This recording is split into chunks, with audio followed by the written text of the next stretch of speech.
പ്രിയങ്ക ഗാന്ധി പലപ്പോഴും വ്യത്യസ്തമായി ചിന്തിക്കുന്ന ഒരാളാണ്. ഇങ്ങ് കേരളത്തിൽ വിജയിച്ചു കയറിയ പ്രിയങ്ക രാജ്യത്തെ പല കാര്യങ്ങളിലും ഇടപെടുകയാണ്. ഗാസ, ആ ദുരന്തഭൂമി മറക്കാൻ നന്മ ചിന്തിക്കുന്ന ഒരാൾക്കും തന്നെ കഴിയില്ല. അവിടെ ദുരിതമനുഭവിക്കുന്നവരുടെ കണ്ണീരൊപ്പുകയാണെന്ന് പ്രിയങ്കയും. കഴിഞ്ഞ ദിവസം പലസ്തീൻ എംബസിയുടെ charge d affaires doctor Abed Elrazeq Abu ജാസറുമായി പ്രിയങ്ക ഗാന്ധി തന്റെ വസതിയിൽ കൂടിക്കാഴ്ച നടത്തിയിരുന്നു. 18ാം ലോക്സഭയിൽ വയനാട് പാർലമെന്റ് അംഗമായി വിജയിച്ച പ്രിയങ്ക ഗാന്ധിയെ ഡോക്ടർ അബു ജാസർ അഭിനന്ദിച്ചു. കൂടിക്കാഴ്ചയിൽ സ്വാതന്ത്ര്യത്തിനു വേണ്ടിയുള്ള പലസ്തീൻ ജനതയുടെ അഭിലാഷങ്ങൾക്കുള്ള തന്റെ അചഞ്ചലമായ പിന്തുണ പ്രിയങ്ക ഗാന്ധി വീണ്ടും അറിയിച്ചു. മുൻ ഇന്ത്യൻ നേതാക്കളായ ഇന്ദിരയെയും രാജീവ് ഗാന്ധിയെയും കാണാനുള്ള സന്ദർശന വേളയിൽ ഐതിഹാസിക നേതാവ് യാസർ അറാഫാത്തുമായുള്ള തന്റെ ബാല്യകാല ഇടപെടലുകൾ അനുസ്മരിച്ചുകൊണ്ട് പലസ്തീനിയൻ ലക്ഷ്യവുമായുള്ള തന്റെ ആഴത്തിലുള്ള ബന്ധത്തെക്കുറിച്ച് പ്രിയങ്ക സംസാരിച്ചു. ഗാസയിൽ നടന്നുകൊണ്ടിരിക്കുന്ന ഇസ്രയേലി യുദ്ധത്തെ, പ്രത്യേകിച്ച് സാധാരണക്കാർക്ക് നേരെയുള്ള ആക്രമണങ്ങളിലും കുട്ടികളുടെയും സ്ത്രീകളുടെയും ദാരുണമായ നഷ്ടത്തിലും പ്രിയങ്ക ഗാന്ധി അപലപിക്കുകയും നാശത്തിൽ ദുഃഖം പ്രകടിപ്പിക്കുകയും ചെയ്തു. ദുഃഖിതരായ അമ്മമാർക്ക് അനുശോചനം അറിയിച്ചുകൊണ്ട് അവർ അന്താരാഷ്ട്ര ഐക്യദാർഢ്യത്തിന്റെ പ്രാധാന്യം അടിവരയിട്ടു.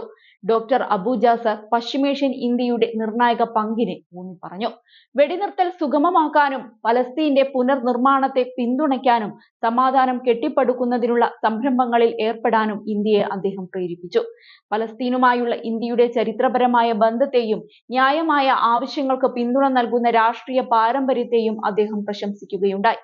ഇന്ത്യയുടെ ആഗോള നിലവാരത്തോടുള്ള പലസ്തീനികളുടെ ആദരവ് ഉയർത്തിക്കാട്ടി. ഗാസയുടെ പുനർനിർമ്മാണ ശ്രമങ്ങളിലും മാനുഷിക പ്രതിസന്ധി ലഘൂകരിക്കുന്നതിലും നിർണായകമായ വികസന പദ്ധതികളിൽ ഇന്ത്യയുടെ പങ്കാളിത്തം അദ്ദേഹം ആവശ്യപ്പെട്ടു. അതേസമയം നിരന്തര സംഘർഷങ്ങളുടെയും രക്തച്ചൊരിച്ചിലുകളുടെയും വർഷമായിരുന്നു ഇസ്രയേലിന് 2024. കഴിഞ്ഞ വർഷം അവസാനത്തിൽ തുടക്കം കുറിച്ച് ഇപ്പോഴും തുടർന്നുകൊണ്ടിരിക്കുന്ന സംഘർഷങ്ങളുടെ പേരിൽ അന്താരാഷ്ട്ര ശ്രദ്ധയിൽ നിന്ന് ഒരു ദിവസം പോലും മാറാതെ നിന്നു ഇസ്രയേൽ. ഗാസയിലും വെസ്റ്റ് ബാങ്കിലും പിന്നീട് ബെയ്റൂത്തിലും നടത്തിയ സൈനിക നീക്കങ്ങളും അവിടങ്ങളിൽ മരിച്ചൊടുങ്ങുകയും അഭയാർത്ഥികളാവുകയും ചെയ്ത പതിനായിരങ്ങളും അന്താരാഷ്ട്ര വാദപ്രതിവാദങ്ങൾക്കും മനുഷ്യാവകാശ അന്താരാഷ്ട്ര നിയമങ്ങളെക്കുറിച്ചുള്ള വലിയ ചർച്ചകൾക്കും വഴിവെച്ചു. മധ്യപൂർവ്വ ദേശത്തിനപ്പുറത്ത് ലോകത്താകമാനം പുതിയ അഭിപ്രായ രൂപീകരണങ്ങൾ ഉണ്ടായി.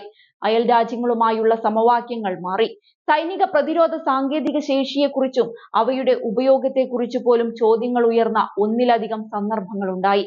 വർഷം അവസാനിക്കുമ്പോൾ പ്രധാനപ്പെട്ട 5 സംഭവ വികാസങ്ങളിലേക്കുള്ള തിരിഞ്ഞുനോട്ടമാണിത്.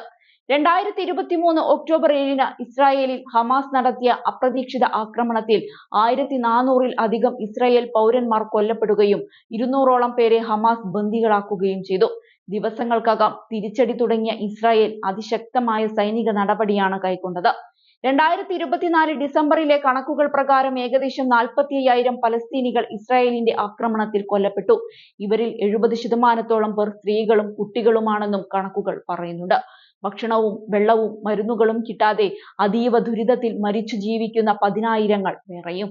ഈ അവസ്ഥ ഇന്നും തുടർന്നുകൊണ്ടേയിരിക്കുകയാണ്.